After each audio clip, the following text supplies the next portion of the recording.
माझं आताही बफरिंग मारत आहे. माझा आवाज येतोय ना तुम्हाला? हो, आवाज येत आहे. ठीक आहे. चला, हा, सगळ्यात पहिले टेस्टचं थोडं डिस्कशन करून घेऊयात आपण. अं, मी तुम्हाला टेस्ट दाखवतो. मला वाटतं एक क्वेश्चन गलत होता त्यामध्ये, माझ्याकडनं गलत होता, म्हणून तुम्ही एक एक मार्क वाढवून घ्या. चला, ही झाली टेस्ट. मी तुम्हाला रिस्पॉन्स दाखवतो. तुम्हाला मार्क्स तर तुमचे दिसले असेल, हा ना? तर स्क्रीन दिसत आहे माझी, विजिबल आहे? हो. ठीक आहे.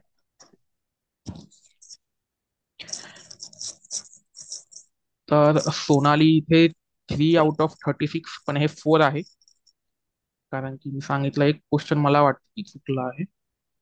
मला वाटत नाही, मी शुअर होतो क्वेश्चन चुकीचा आहे, बाकी पण असेल, बघूयात. एक गोष्ट लक्षात घ्या, कारण की ही जी टेस्ट होती ना, ही फर्स्ट टाइम होती, आणि मी खूप घाई गडबडीमध्ये हे टेस्ट तयार केली होती. तर सगळ्यात पहिले तर मला हे सांगा, तुम्हाला ही टेस्ट आवडली का? हो. बाकीचे पण सांगून द्या, चॅटमध्ये सांगून द्या ही टेस्ट कशी वाटली तुम्हाला. तर हा विकासने एकदम परफेक्ट टायमिंग वरती केलाय, 8:23. तर सोनालीनी खूप अगोदर दिलाय, इथे 19 मिनिटं. विकासनी टाइमवर दिलेला आहे. तर इथे त्याचे मार्क्स आहे 9 आउट ऑफ 26. नंतर नयना मॅमचा आहे 20, सुंदर. हे पण टाइमवर दिला आहे. आणि चंदा मॅमचा 22 पकडून घ्या, यांचा थोडा लेट झाला, टेक्निकल रिझन होतं.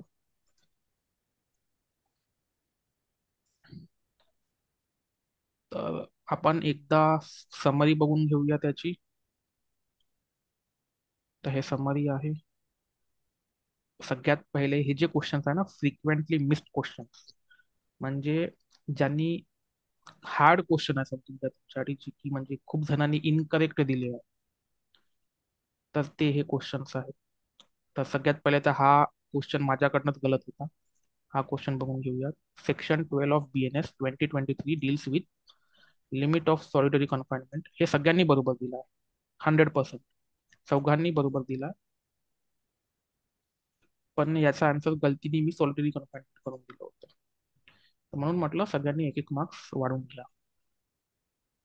मग हा दुसरा question. Suppose the solitary confinement of 7 days is given to the offenders, then when can be next solitary confinement can be given to? सेक्शनचं असं म्हणणं आहे की तुम्हाला 7 दिवस सॉलिटरी कन्फाइनमेंट दिला, तर मग पुढचा सॉलिटरी कन्फाइनमेंट तुम्हाला कधी भेटेल, किंवा आरोपीला कधी भेटेल.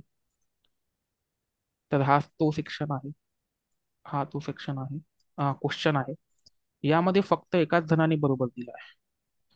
आता एक रूल आहे की जर तुम्हाला 7 दिवसाचा सॉलिटरी कन्फाइनमेंट झाला आहे, तर 7 दिवसाचा ब्रेक पण देणार. 14 दिवसाचा दिला आहे तर 14 दिवसाचा ब्रेक, 10 दिवस दिला आहे तर 10 दिवसाचा. तर मग एक सेम इंटरवल पाहिजे तुम्हाला, सेम इंटरवल. तर मग after the interval of same period, ठीक आहे. आणि after the period of 14 days count दिला का, म्हणजे 7 दिवस सॉलिटरी कन्फाइनमेंट होत आहे, तर 2 जणांनी 14 days मेन्शन केला आहे. तर ही गोष्ट सरप्राइझिंग आहे. मग हा बघून घेऊ. A is sentenced to fine of 1,000 rupees and to 4 months imprisonment in default of payment. तर हे काय इल्युस्ट्रेशन, या इल्युस्ट्रेशन हा आहे सेक्शन 8 मध्ये दिलेला आहे तुम्हाला. सेक्शन 8 सगळ्यात मोठा सेक्शन आहे चॅप्टर 2चा. तर सेम इल्युस्ट्रेशनच आहे. तर तुम्ही इल्युस्ट्रेशन, मी तुम्हाला सांगितलं होतं की खूप वाचत चला इल्युस्ट्रेशन. इल्युस्ट्रेशन मेन आहे, कारण की तशाच तसं इल्युस्ट्रेशन दिल्या जाईल तुम्हाला. फक्त मी याला फक्त थोडा नेक्स्ट लेवलवरती ठेवलेला आहे. काऊन थोडं डिफिकल्ट बनवलं आहे, कारण की मी थोडं ट्विक केला आहे याच्यात. आता सगळ्यात जास्तीत जणांनी 3 मंथ्स केलेला आहे. 3 मंथ्स. पण याचा आन्सर 500 रुपीज आहे ना, म्हणजे अर्धे पैसे. इथे किती आहे? 4 मंथ्स आणि 1000. जर मी 1000 अर्धे करता 500 होत आहे, तर हे पण अर्धे होईल 4 महिने, कारण की प्रपोर्शनल पेमेंट आहे की नाही. मग 2 मंथ्स आन्सर राहील, याचा 2 मंथ्स राहील. 3 मंथ्स कसं काय झालं? जर मी इथे 250 रुपये देत आहो, तर 1 महिना मला रिलीज भेटेल, 1 महिना कमी होईल, मग 3 मंथ्स झालं. आता इल्युस्ट्रेशन मध्ये पण मला वाटते 1 मंथ दिलेलं आहे, पण 2 मंथ यामध्ये करेक्ट आहे. मग खालसा बघूयात. आता हे पण इल्युस्ट्रेशन आहे. आता यामध्ये क्रिमिनल असॉल्ट कसा झाला मला तर हे समजत नाही. इथे बीट म्हटलाय, बीट म्हणजे मारला आहे. मारला आहे तर काय होणार? हर्टच होणार ना. क्रिमिनल असॉल्ट कसं काय झाला? आणि ते पण सरप्राइझिंगली 3 जणांनी हे आन्सर केला आहे, क्रिमिनल असॉल्टचा. मी झूम करतो म्हणजे तुम्हाला पण दिसतो. हा, ठीक आहे.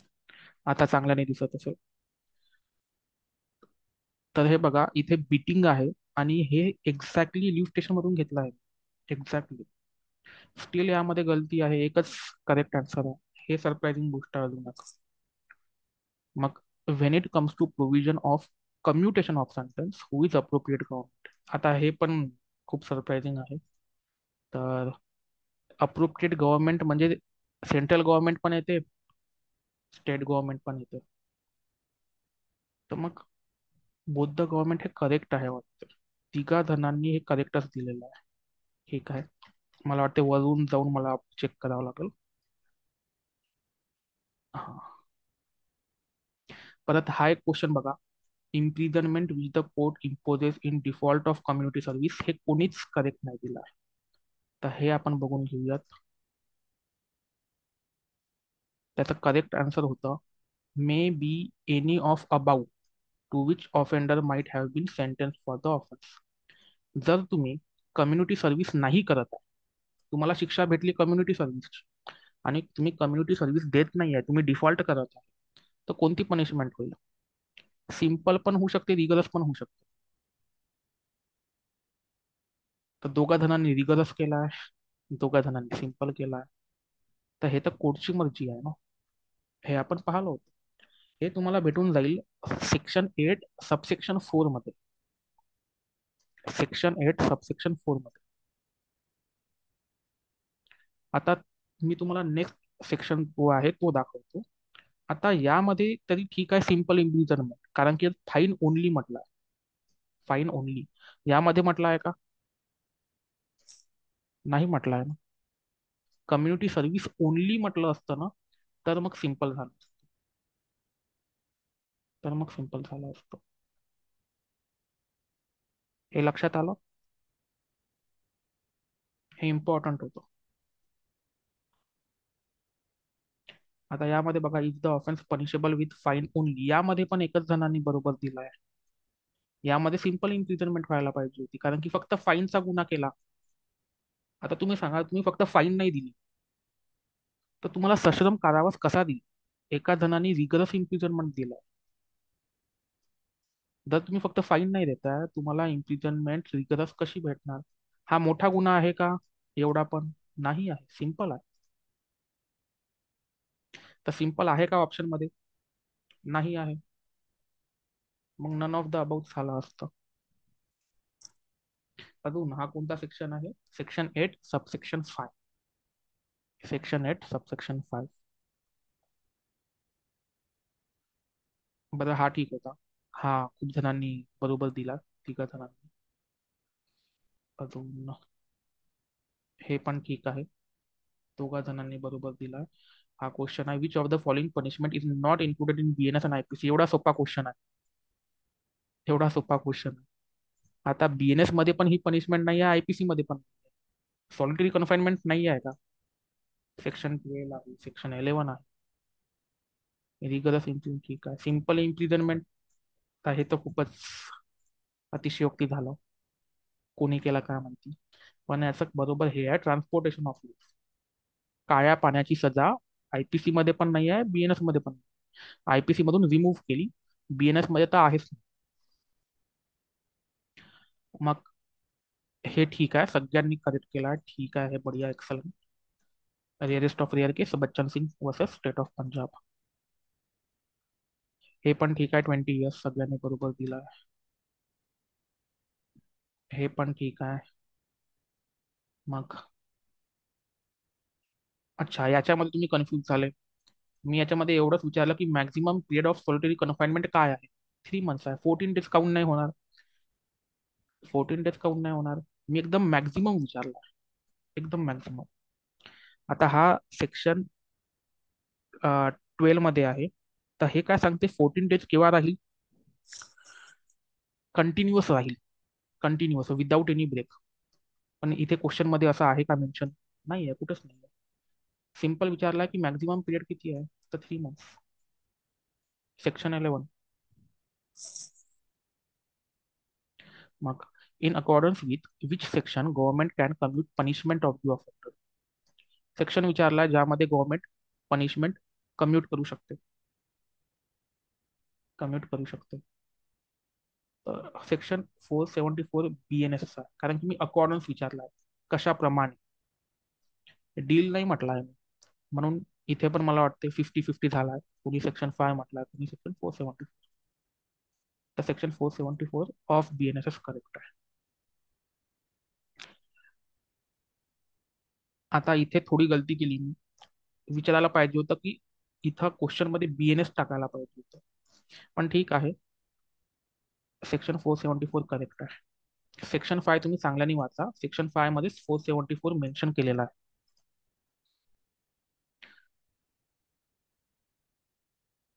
आता हे पण विचित्र गोष्ट आहे की साधारण केसमध्ये जर तुम्ही फाईन देत नाही आहे तर किती वर्षात ती घेतल्या जाईल. तर हेच आहे सेक्शन मध्ये 6 वर्ष. आणि केव्हापासून 6 वर्ष, जेव्हा सेंटेन्स पास होईल, after passing of the sentence. हे सेक्शन मध्ये एक्झॅक्टली हेच वर्ड्स आहे. तर हे वर्ड्स तुम्ही अंडरलाईन करा, हे वर्ड्स एकदम अंडरलाईन करा, याला पाठ करा. आता 6 year after release of offender from prison, हे एक्झॅक्ट वर्ड्स नाही आहे. तर तुम्हाला एक्झॅक्ट वर्ड्स पण लक्षात ठेवायचे आहे सेंटेन्स मध्ये. हा जो सेक्शन आहे, हा आहे सेक्शन 8 आणि सबसेक्शन 7 आहे. लास्ट सबसेक्शन आहे सेक्शन 8चा. हे पण एकाच जणाने बरोबर दिला. इथे एका महिन्यात मॅक्झिमम सॉलिटरी कन्फाइनमेंट किती झाली, एका महिन्यात 7 डेज आहे. एका महिन्यात म्हणजे किती कमी आहे, एक महिना समजून घ्या. तर 7 डेज. सेक्शन 12. हे पण ठीक आहे, दोघा जणांनी बरोबर दिला आहे. हे पण ठीक आहे. आता हे एकाच जणांनी करेक्ट दिला आहे. आता मी काय म्हटलंय की लाईफ इम्प्रिझनमेंटची ड्युरेशन काय आहे, मरेपर्यंत ना, मरेपर्यंत. जर तुम्हाला आजीवन कारावास आहे तर म्हणजे मृत्यूपर्यंत तुम्ही कारावासात राहणार, जेलमध्ये राहणार. मग इथे करेक्ट आन्सर आहे इम्प्रिझनमेंट टिल डेथ. 14 इयर्स तर नव्हतंच चॅप्टर 2 मध्ये. कुठे 14 इयर्स आहे का चॅप्टर 2 मध्ये? एक तर 20 इयर्स तरी आहे. आता यामध्ये का गलती केली, बीएनएस मध्ये नवीन पनिशमेंट कोणती ऍड केली, ती आहे कम्युनिटी सर्व्हिस. फॉरफेचर ऑफ प्रॉपर्टी तर आयपीसी मध्ये पण आहे, बीएनएस मध्ये पण आहे. हे तर खूप बेसिक होतं. चला, आखरी आपण सगळे मला वाटते डिस्कस केले आहेत जवळपास. सगळे नाही करूयात, बोरिंग होईल तुमच्यासाठी पण. चला आता मग आपण आपला टॉपिक चालू करूयात. ठीक आहे.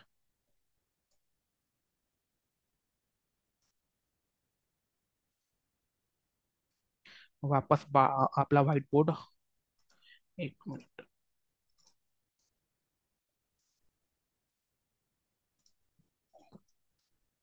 काही डाऊट आहे कोणाला? तुम्हाला असं वाटत आहे की कोणता क्वेश्चन गलत आहे माझ्याकडे, तर तुम्ही सांगू शकता.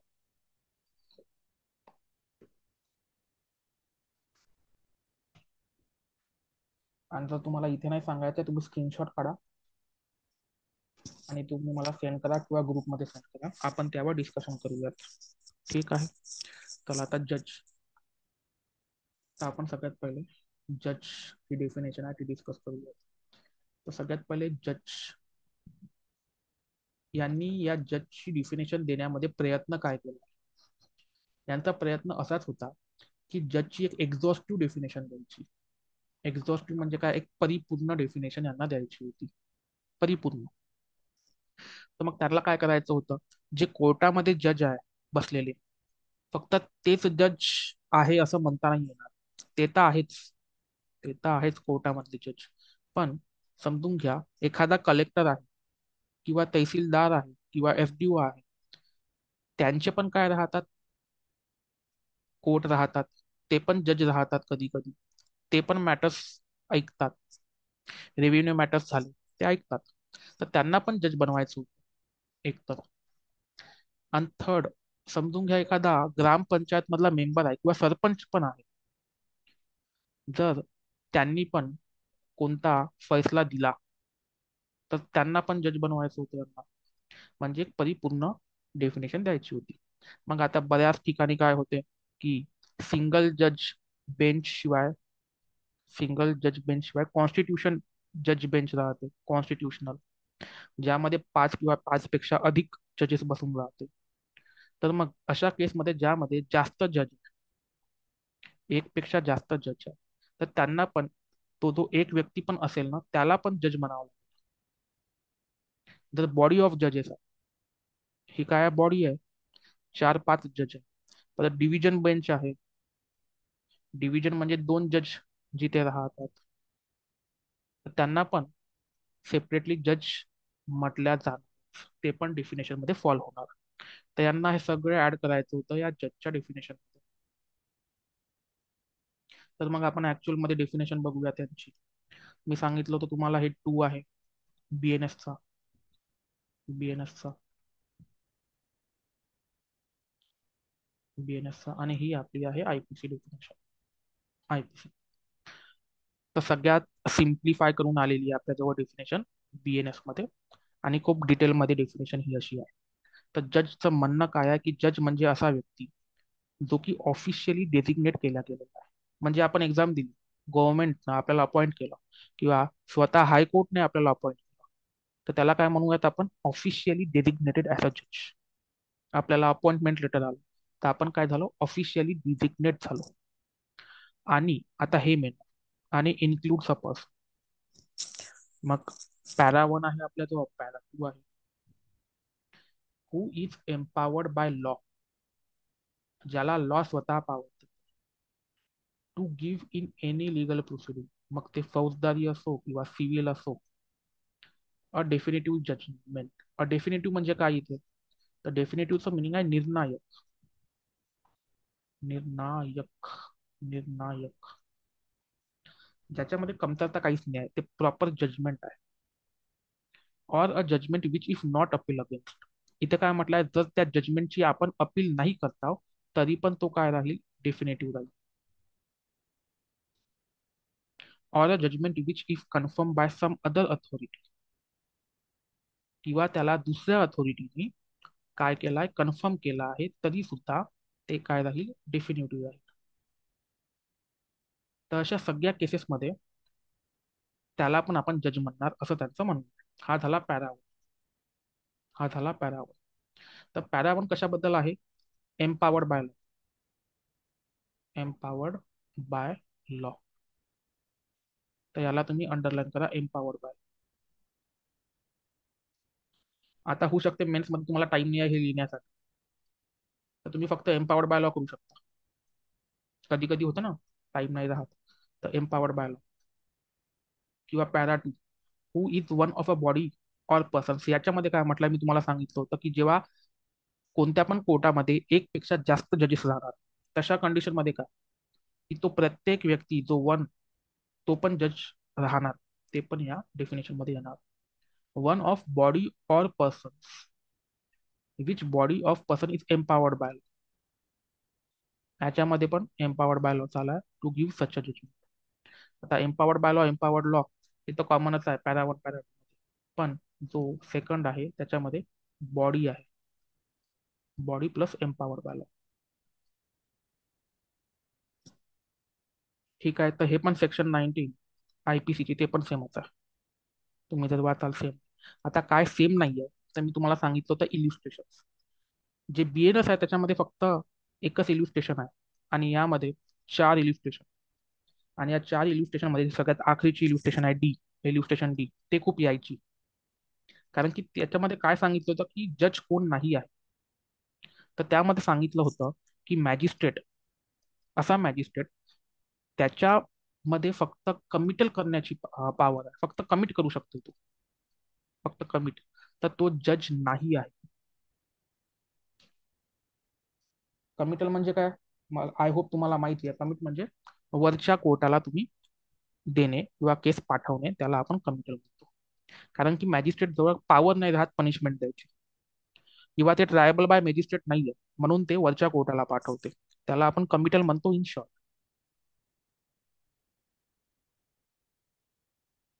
चला, तर इल्युस्ट्रेशन आहे का बघू द्या माझ्याजवळ. इल्युस्ट्रेशन पण बनवून घेऊ आपण.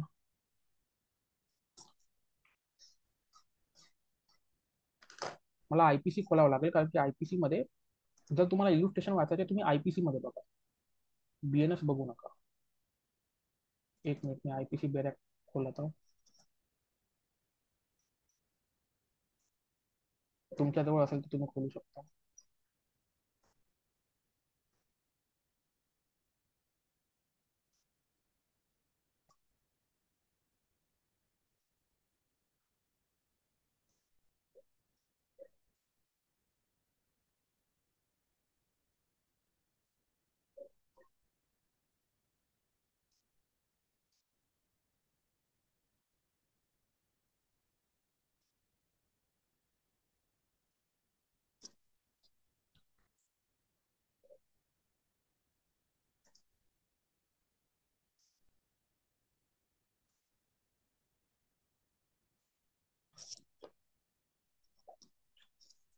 तर हे आहे तुमचे 4 इल्युस्ट्रेशन जजेसचे.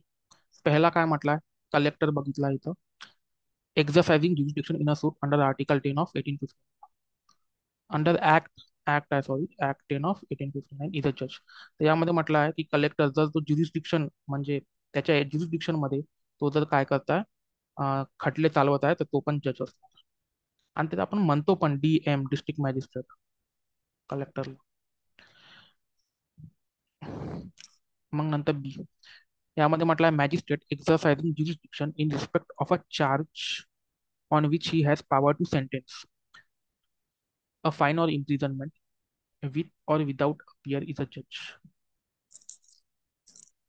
सॉरी, हे अपियर नाही आहे, हे अपील असेल, हे अपील असेल, अपील. तर यामध्ये म्हटलं आहे की मॅजिस्ट्रेट जे की चार्ज चालवू शकतो त्या चार्जमध्ये, आणि तो पनिशमेंट पण सुद्धा देऊ शकतो, मग भले त्याची अपील हो की नाही हो, तो जज असणार. आता हे बघा, मेंबर ऑफ पंचायत पण, जर तो या रेग्युलेशन मध्ये काय करताय मद्रास कोर्टच्या, तो जर सूट चा निकाल देताय तर तो पण जज असणार. आता बीएनएस मध्ये फक्त हीच ठेवल्या गेलेली आहे, हीच ठेवल्या गेलेली आहे बी. आता डी मध्ये काय, नॉट अ जज. आता हे एक्झाम मध्ये भरपूर आले, हे मार्क करू शकता तुम्ही IPC. A magistrate exercising jurisdiction in respect of a charge on which he has power only to commit, त्याच्याजवळ फक्त कमिटलची पॉवर आहे, दुसऱ्या कोर्टला पाठवण्याची पॉवर आहे, तर तो जज नाही होणार, तर तो जज नाही होणार, हे लक्षात घ्या. हे समजलं तुम्हाला इथपर्यंत? काही डाऊट्स असेल तर प्लीज विचारा.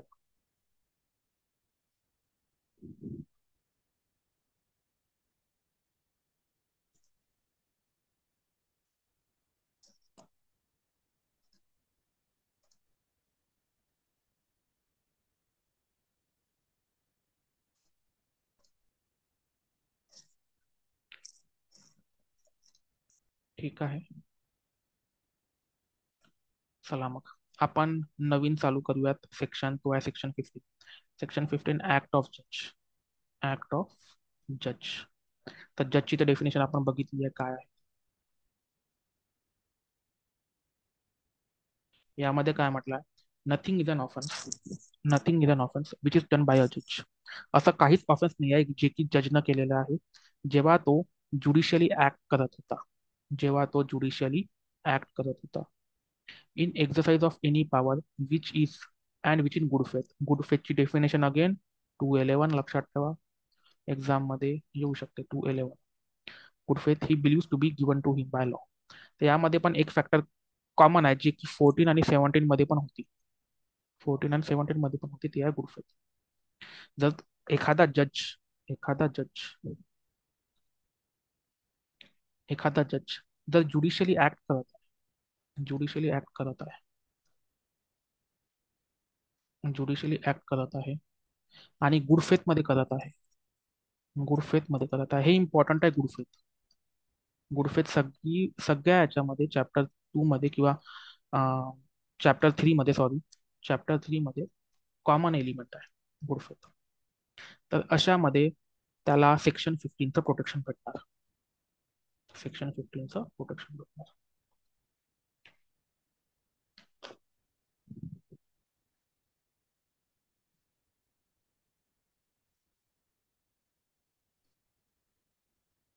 तर सिंपल आहे 15.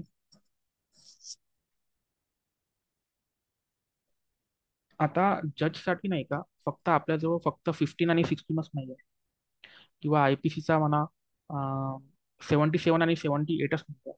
तर आपल्याकडे एक स्पेशल ऍक्ट पण आहे, तो आहे प्रोटेक्शन ऑफ जजेस ऍक्ट. प्रोटेक्शन ऑफ जजेस ऍक्ट. आणि मला वाटते तो फक्त सिव्हिल एक्झेम्पशन देतो. क्रिमिनल पासून क्रिमिनल लायबिलिटी त्यामध्ये आहे की नाही आहे ते मला माहीत, पण प्रोटेक्शन ऑफ जजेस ऍक्टमध्ये सिव्हिल एक्झेम्पशन त्या जजेसला आहे. आणि क्रिमिनलसाठी तर आहेच सेक्शन 15, सेक्शन 16 BNS आणि आयपीसीचा 77, 78.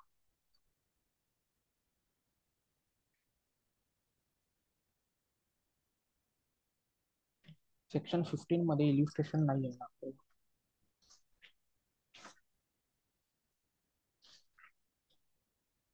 सेक्शन 15 मध्ये इल्युस्ट्रेशन नाही आहे, सेक्शन 16 मध्ये पण नाही आहे.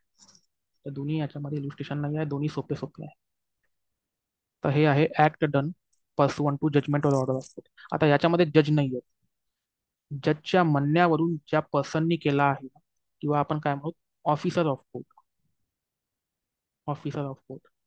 आणि जर तुम्हाला आठवत असेल तर ऑफिसर ऑफ कोर्ट याच्यावर एक इल्युस्ट्रेशन पण होतं, ते होतं सेक्शन 14 आणि इल्युस्ट्रेशन बी. सेक्शन 14 आणि इल्युस्ट्रेशन बी मध्ये होतं त्या कोर्ट, ऑफिसर ऑफ कोर्ट. ठीक आहे. ज्यामध्ये तो ऑफिसर ऑफ कोर्ट गलत व्यक्तीला अरेस्ट करतो, तर त्याला सेक्शन 14चं काय भेटते, मिस्टेक ऑफ लॉ केल्यामुळे प्रोटेक्शन भेटते. आता 16 मध्ये पण जवळपास सिमिलर तेच सांगितलं आहे. तर इथे म्हटलं आहे nothing which is done in pursuance of. Pursuance of म्हणजे कोणाच्या म्हणण्यावर, और विच इज वॉरंटेड. वॉरंटेड म्हणजे कन्फर्म केल्यावर, which is warranted by the judgement or order of court. कोर्टाने कोणता जजमेंट दिला, कोणता ऑर्डर दिला, आणि त्याच्यानुसार तुम्ही काय केलं, काम केलं. तर if done while such judgment or order remains in force. Sorry.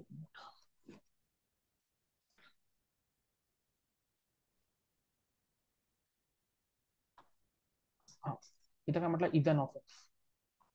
Is an offence की असं कोणतंच काम जे की तुम्ही जजमेंट आणि ऑर्डर नुसार करत आहे ते ऑफेन्स नाही होणार. समोर काय म्हटलं आहे हे इम्पॉर्टंट आहे. Notwithstanding the court may have any jurisdiction to pass such or order. जर कोर्टापाशी, एखाद्या कोर्टापाशी पॉवर पण नाही आहे, म्हणजे ज्युरिस्डिक्शन पण नाही आहे की तुम्ही ते जजमेंट पास करू शकता, पण तरी पण त्यांनी पास केला आहे ते जजमेंट, तर मग इथे काय म्हणणार, judgment without jurisdiction, without jurisdiction म्हणजेच कॉज ऑफ ऍक्शन कुठे झालाय? वर्धेमध्ये. पण त्याच्यावर निकाल कोणी दिलाय? नागपूरच्या कोर्टाने. तर अशा कंडिशन मध्ये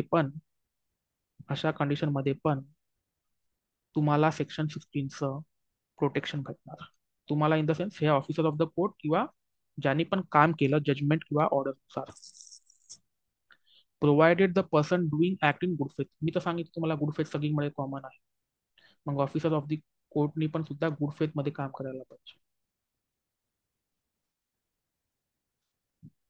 तर हेच होता सेक्शन 16. हेच होता सेक्शन 16. सेक्शन 16 कॉम्प्लिकेटेड नाही आहे. त्यांचं असं म्हणणं आहे की आम्ही दोन व्यक्तींना प्रोटेक्शन देतो. पहिला आहे जज. पहिला आहे जज आणि दुसरा आहे जजच्या म्हणण्यावर जो व्यक्ती काम करतो किंवा जजमेंट नुसार जो व्यक्ती काम करतो, ऑर्डर नुसार काम करतो, त्या व्यक्तीला. तर याच्यात 16 मध्ये आहे ऑफिसर ऑफ द कोर्ट आणि बाकी लोकांना, आणि जजला सेक्शन 15 मध्ये.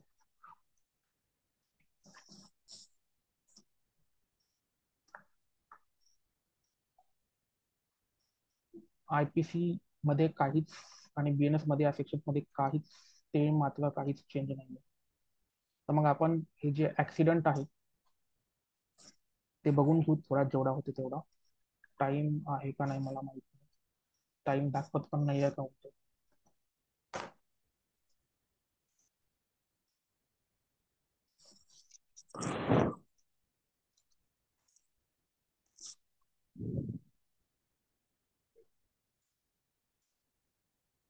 मला वाटते टाइम नाही आहे, तर आपण इथे क्लास संपवूयात.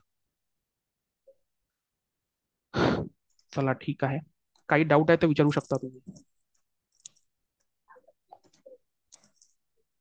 3 मिनिटच उरले आहे फक्त. काही डाऊट आहे ते विचारू शकता.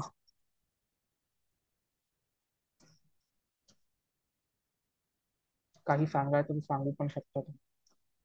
मी तर स्टॉप करतो.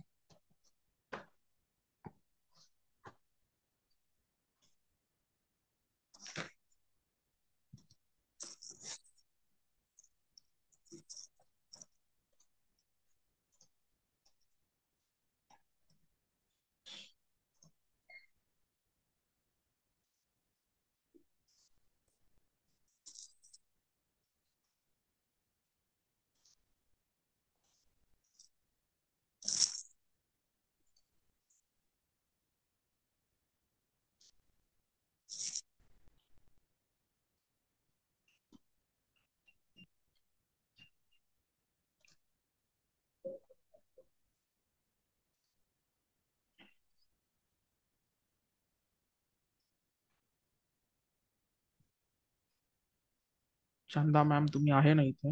एक मिनिट पाहू द्या. आहे तुम्ही इथे? तर तुमचा हा एक प्रश्न रॉंग झाला. The imprisonment with the court in process in default of community service. Section 8 तुम्ही चांगल्याने वाचून घ्या. सबसेक्शन 4 चांगल्याने वाचा डबल एकदा. आणि इफ द ऑफेन्स इफ, हे आहे subsection 5. Section 8 most of the mistakes मला वाटते सेक्शन 8 मध्ये झाली असतील. सेक्शन 8 अजून क्लिअर करा. 4 आणि 5 मध्ये जो डिफरन्स आहे ना, तो लक्षात घ्या. 4 मध्ये म्हटलं आहे की इतर पनिशमेंट सोबत तुम्हाला कम्युनिटी सर्व्हिसचा पण पनिशमेंट भेटली होती आणि तुम्ही कम्युनिटी सर्व्हिस डिफॉल्ट केली. तर त्यामध्ये काय होणार, तुम्हाला कोणती पण शिक्षा भेटणार. पण सबसेक्शन 5 मध्ये जर तुम्ही फाईन किंवा कम्युनिटी सर्व्हिसचीच तुम्हाला पनिशमेंट भेटली, तर ते मग सिंपल होणार. त्यामध्ये कन्फ्युजन क्रिएट झाला आहे तुमचं. मग अजून,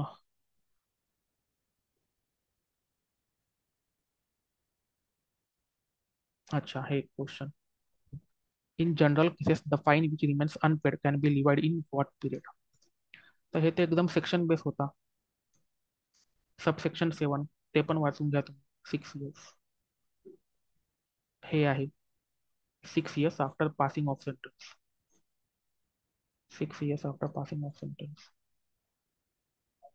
मग solitary confinement shall not exceed in any 1 month. तर सेक्शन 12 डबल एकदा वाचा. मला वाटतं हा तुम्ही दिलाच नाहीये का? हा तुम्ही सॉल्व्हच नाही केलाय हा क्वेश्चन. हा क्वेश्चन सॉल्व्ह नाही केला.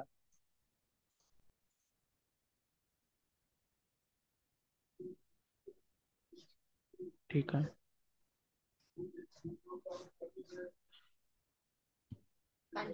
ठीक आहे, फक्त सेक्शन 8 करा, सेक्शन 12 करा रिपीट, आणि एक क्वेश्चन तुम्ही सॉल्व्ह केला.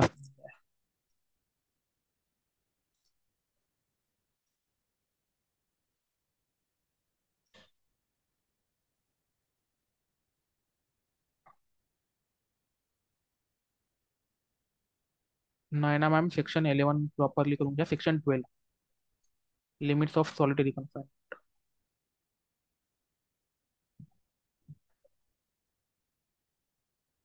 हे इल्युस्ट्रेशन सेक्शन 8 सबसेक्शन 5, डबल एकदा वाचा. हे कसं काय गलत केलं तुम्ही? हे तर व्हॉल्युंटरी हर्ट होतं इल्युस्ट्रेशन मध्ये प्रॉपर. सगळे इल्युस्ट्रेशन वाचून काढा.